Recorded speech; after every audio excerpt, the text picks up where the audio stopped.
Solo el crujido de las pisadas sobre el suelo de gravilla quebró el silencio del cementerio. La pequeña comitiva fue puntual a su cita de las 9 de la mañana. La encabezaba Joaquín Pereira, cónsul de España en Burdeos, que al fin había conseguido los permisos tras 10 años de burocracia, peticiones de audiencias y despachos cruzados entre el gobierno español y el francés. Incluso tuvo que ser necesaria la intervención del rey Alfonso XII. Con esta fría escena en el cementerio de la Chartres, durante una mañana de octubre de 1888, comienza La última mirada de Goya, la novela en la que el escritor Javier Alandés se sumerge en los últimos días del ilustre pintor español y en un hecho real y no tan conocido de su biografía, la misteriosa desaparición de su cabeza. La falta de la cabeza de Goya en su cripta lo descubrí en una visita a San Antonio de la Florida. La ermita de San Antonio de la Florida está en Madrid y curiosamente es un lugar maravilloso para visitar, donde no hay colas para entrar y es gratis el acceso. Es la llamada Capilla Sixtina de Goya, es una ermita donde él pintó en los techos y en la cúpula el milagro de San Antonio de Padua. Y allí en la ermita descansan sus restos.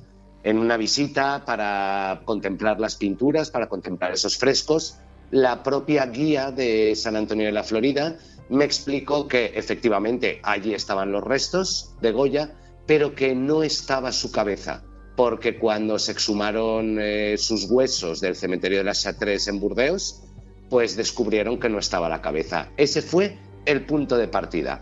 Y más que obsesionar, es la satisfacción de descubrir que ahí hay una historia para contar, una historia que tiene lagunas, una historia que tiene misterio y una historia que puede interesar a los lectores. ¿Quién decapitó a Goya?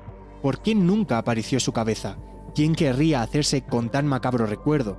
¿Qué sabemos de su paradero 200 años después de su muerte? Esto es, Estamos en la Historia. ¿Dónde está la cabeza de Goya?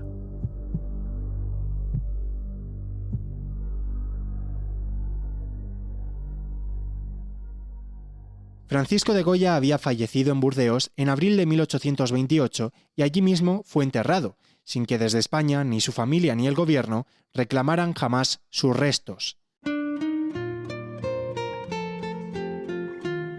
El pintor había llegado a la ciudad francesa 5 años antes, cuando Madrid fue conquistada por las tropas francesas de los 100.000 hijos de San Luis, lideradas por el duque de Angulema. Como defensor a ultranza de la Constitución de 1812, Goya temía ser víctima de la represión desatada por Fernando VII cuando recuperó el poder y reinstauró la monarquía absoluta. Ya nunca regresó a España. Goya en Burdeos está exiliado, o sea, él se autoexilia porque la vuelta de Fernando VII a la monarquía española, la restauración absolutista y la persecución a los liberales, los llamados afrancesados, hace que muchos intelectuales españoles pues se exilien en Francia y Goya, junto con otra colonia de españoles, reside en Burdeos. Estamos hablando de que Goya ya está cerca de los 80 años cuando se va a Burdeos, con lo que su salud está muy resentida. Hablamos de a su proverbial sordera se le añade una casi ceguera para poder trabajar, unas dificultades enormes para caminar, debido a su peso y a su volumen, pues muchas dificultades para respirar. Pero Goya no deja de trabajar casi hasta el último día de su vida. Aparte de pintar al óleo, que bueno, pues era su actividad principal, los grabados, la litografía, la investigación de nuevas técnicas forman parte de su día a día. A él no le afecta estar lejos de España en sí. Sabe que en el siglo de las luces el rey de España, Fernando VII, es el que menos las tiene, el que menos luces tiene. Sí que echa de menos a su único hijo y a su único nieto, deseando en todo momento que vayan a visitarle a Burdeos. En 1878, 60 años después de la muerte de Goya, el cónsul español, Pereira, descubrió por casualidad su tumba mientras visitaba la de su esposa en el cementerio de Burdeos.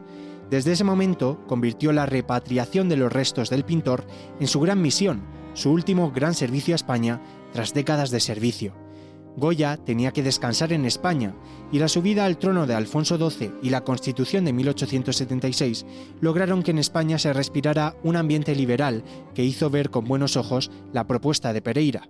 Y tras una década de trámites y reuniones, el cónsul logró por fin, en 1888, que se volviera a considerar a Goya como uno de los exponentes más claros de nuestro patrimonio nacional.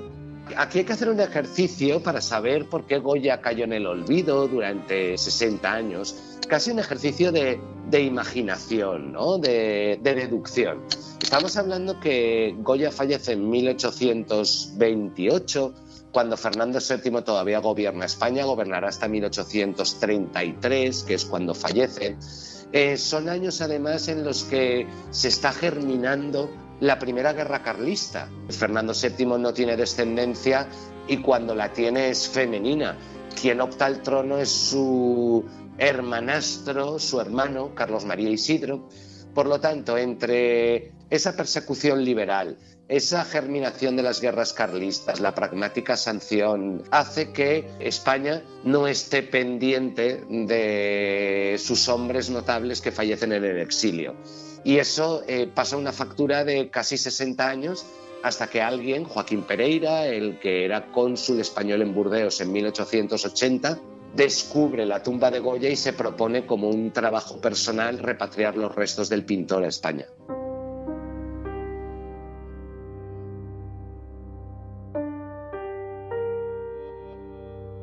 Cuando aquella mañana de octubre de 1888 el equipo encargado de la exhumación llegó al cementerio de la Chartrés y comenzó a limpiar la tierra que se había sedimentado sobre la lápida y las malas hierbas que habían crecido alrededor por el paso de las décadas, todo era euforia.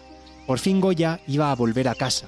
Cuando consiguieron levantar la losa, sin embargo, se llevaron la primera sorpresa. Pues de momento no creo que vaya a poder llevarse el cuerpo de Goya a España, ¿eh? Tengo que dar parte de que le falta la cabeza. ¿Quién podría haber sido enterrado junto a Goya? Aquella, sin embargo, no fue la mayor sorpresa. A continuación informó de que las dos cajas habían sido profanadas. Estaban abiertas con algunos huesos fuera. Después, el operario añadió: Oye, en la cripta no hay un solo féretro con los restos, hay dos. El segundo sin identificar. Es Joaquín Pereira, el cónsul español en Burdeos, quien, tras largos años de solicitud de permisos, licencias y demás, consigue por fin en 1888 el visto bueno para la exhumación de los restos y trasladarlos a España. Se abre la cripta y se le comunica a Pereira que no va a poder trasladar los restos porque falta la cabeza y hay que abrir una investigación. El propio Pereira sí que deja constancia en un diario personal de ese hecho. Aparte, él tiene que dar parte al gobierno español, escribe cartas y demás. Y lejos de ser un relato aséptico, un relato meramente objetivo de los hechos, Pereira sí que se ha involucrado personalmente en esa búsqueda, en esa exhumación. Por lo tanto, Pereira lo transmite con pesar. Para él, tras una larga carrera diplomática, la repatriación de los restos de Goya puede ser un broche de oro a esa carrera. Y en ese momento se da cuenta de que, al menos en ese instante, no va a poder ponerle el broche de oro. Por lo tanto, su reacción es de sorpresa, de pesar y de decepción.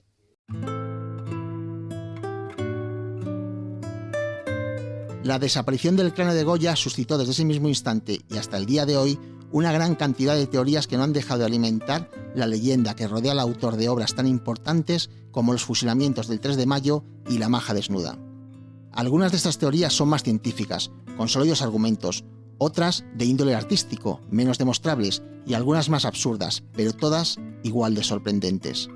Una de las más populares se encuentra en la frenología, una pseudociencia con un gran número de seguidores en aquella época que afirmaba que las características del cráneo podían determinar el carácter de las personas, sus habilidades, su predisposición al crimen e incluso sus dotes artísticas. De hecho, antes de Goya ya hubo algún caso de personaje ilustre cuya cabeza fue sustraída para ser estudiada, como la del músico Joseph Haydn en 1809. Algunos investigadores creen que el propio pintor podría haber donado su cabeza a la ciencia. Sin embargo, tras la exhumación, una anciana nonagenaria de Burdeos aseguró que había presenciado el entierro y que el cuerpo fue sepultado al completo. Sobre el paradero de la cabeza de Goya hay varias teorías de las que ninguna hay prueba.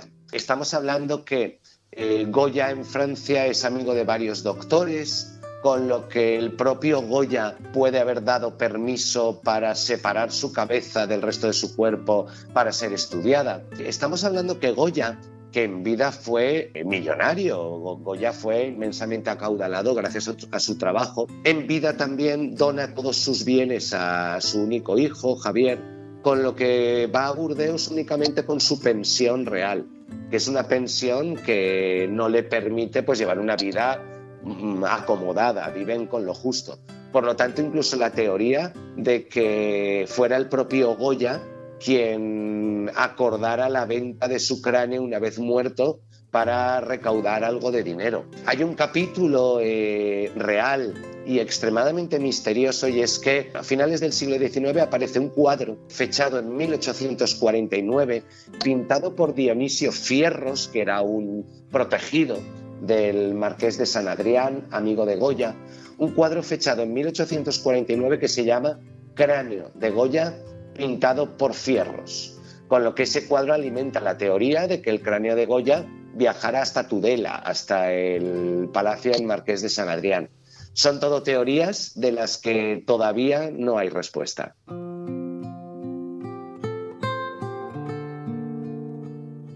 Tras el macabro hallazgo del cónsul español en el cementerio de Burdeos, los restos de Goya volvieron a ser enterrados en el mismo lugar junto a los de su compañero de sepultura, que resultó ser su amigo del alma, Martín Miguel Goicoechea, que era a la vez su consuegro. Allí permanecieron ambos durante 11 años más, con la tumba de nuevo cerrado a cal y canto, hasta que en 1899 se procedió a su traslado definitivo en tren hasta Madrid.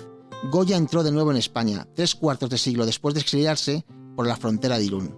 El 7 de junio de aquel año llegó a la capital. El féretro fue llevado temporalmente a una cripta de la Colegiata de San Isidro, en la calle Toledo, donde permaneció un año más, mientras terminaba la construcción del panteón que iba a acoger definitivamente al pintor.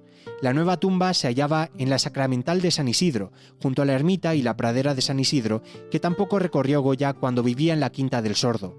Se trataba, sin embargo, de una tumba colectiva de hombres ilustres que compartió durante 20 años con Leandro Fernández de Moratín, Meléndez Valdés y Donoso Cortés. En 1919 fue trasladado finalmente a la ermita de San Antonio de la Florida, al pie de la cúpula que él mismo pintó un siglo atrás, donde permanecen sus restos desde entonces junto a los de su inseparable consuegro. Dentro de su sepulcro se introdujo un pergamino, al parecer firmado por Alfonso XIII, con el siguiente texto. Falta en el esqueleto la calavera, porque al morir el gran pintor, su cabeza, según es fama, fue confiada a un médico para su estudio científico, sin que después se restituyera a la sepultura. Por tanto, no se encontraba al verificarse la exhumación en aquella ciudad francesa. ¿Qué ocurrió realmente con la cabeza de Goya y dónde fue a parar? Va a ser una pregunta que, en mi opinión, va a resonar a lo largo de la historia. Estamos hablando que España es un país donde por diversas circunstancias los restos de Cervantes, de Velázquez, de Calderón, de Lope de Vega, de Quevedo, no han aparecido. Por lo tanto, estamos hablando de que quizá hay una deuda histórica con nuestros fallecidos ilustres. Mi opinión es que la cabeza de Goya no va a aparecer, pero sí que es cierto que, pues bueno, en la novela La última mirada de Goya, en mi última novela, pues los lectores van a poder encontrar una teoría basada en una novela de aventuras donde he relatado estos últimos meses de la vida de Goya en Burdeos y qué pudo pasar con su cabeza.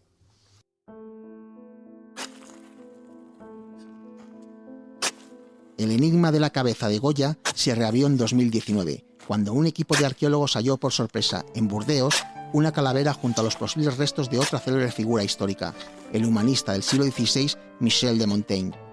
De nuevo saltaron las alarmas y el comité científico encargado de estudiar los restos anunció que tanto el cráneo como la mandíbula serían sometidos a un análisis de ADN para intentar averiguar si pertenecieron o no al escritor francés. En caso negativo, quedaría la posibilidad de compararlos con los de Goya en San Antonio de la Florida. Sin embargo, las autoridades españolas nunca se pronunciaron al respecto de esta posibilidad.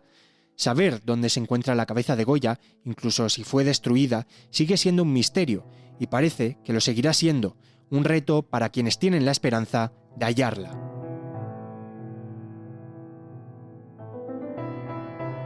¿Dónde está la cabeza de Goya? Es un podcast del diario ABC, guionizado por Israel Viana y editado por Manuel Garre. En la producción y locución, Israel Viana y Manuel Garre, con especial mención a Javier Alandés, autor de La última mirada de Goya.